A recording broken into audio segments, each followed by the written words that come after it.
ফিলিস্তিনিদের কোনোভাবেই নিজেদের ভূখণ্ড থেকে সরানো যাবে না, এ ধরনের যে কোনো পরিকল্পনাকে প্রত্যাখ্যান করে সৌদি আরব। গাজা পুনর্গঠনের দোহাই দিয়ে মার্কিন প্রেসিডেন্ট ডোনাল্ড ট্রাম্প গাজাবাসীকে বিভিন্ন আরব দেশে আশ্রয় নেয়ার আহ্বান জানাচ্ছেন।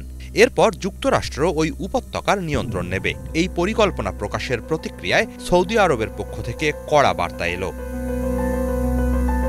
বুধবার এক বিবৃতিতে সৌদি পররাষ্ট্র মন্ত্রণালয় জানায়, রিয়াদ সুস্পষ্টভাবে ফিলিস্তিনিদের যে কোনো প্রকার বাস্তুচ্যুতি বা পুনর্বাসন পরিকল্পনাকে প্রত্যাখ্যান করে। ফিলিস্তিনিদের কোনো অধিকার লঙ্ঘন বা ইসরায়েলিদের অবৈধ দখলদারি নীতিরও সুস্পষ্ট বিরোধিতা জানায় রিয়াদ।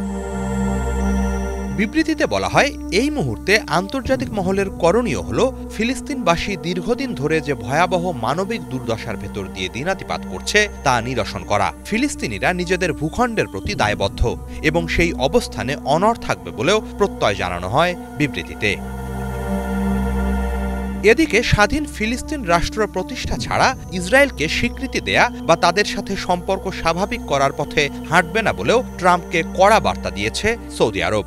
মঙ্গলবার গাজা দখলে নেয়ার পরিকল্পনা জানানোর সময় ট্রাম্প দাবি করেন, ইসরায়েলের সাথে সম্পর্ক স্বাভাবিক করার ক্ষেত্রে সৌদি আরবের দিক থেকে ফিলিস্তিন রাষ্ট্র প্রতিষ্ঠার বিষয়টি কোনো শর্ত নয়। ট্রাম্পের এমন দাবি ভিত্তিহীন বলে জানিয়েছে সৌদি আরব। ওই দাবির তীব্র বিরোধিতা জানিয়ে দেয়া এক প্রতিক্রিয়ায় দেশটির পররাষ্ট্র মন্ত্রণালয় জানায়, স্বাধীন ফিলিস্তিন রাষ্ট্র প্রতিষ্ঠার ব্যাপারে সৌদি আরবের অবস্থান বরাবরের মতোই অনড়। এ ব্যাপারে কোনো সমঝোতার সুযোগ নেই। সব সময় ১৯৬৭ সাল পূর্ব মানচিত্র অনুসারে পূর্ব জেরুজালেমকে রাজধানী করে ফিলিস্তিন রাষ্ট্র প্রতিষ্ঠার পক্ষে রিয়াদ।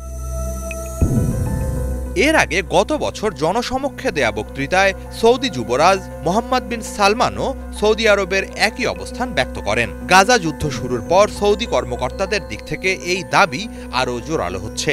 তারা বলছেন, ইসরায়েলের সাথে যে কোনো চুক্তির ক্ষেত্রে অবশ্যই স্বাধীন ফিলিস্তিনের বিষয়টি অন্তর্ভুক্ত থাকতে হবে। শুধু তাই নয়, কিভাবে তা অর্জিত হবে সে ব্যাপারেও থাকতে হবে সুস্পষ্ট রূপরেখা।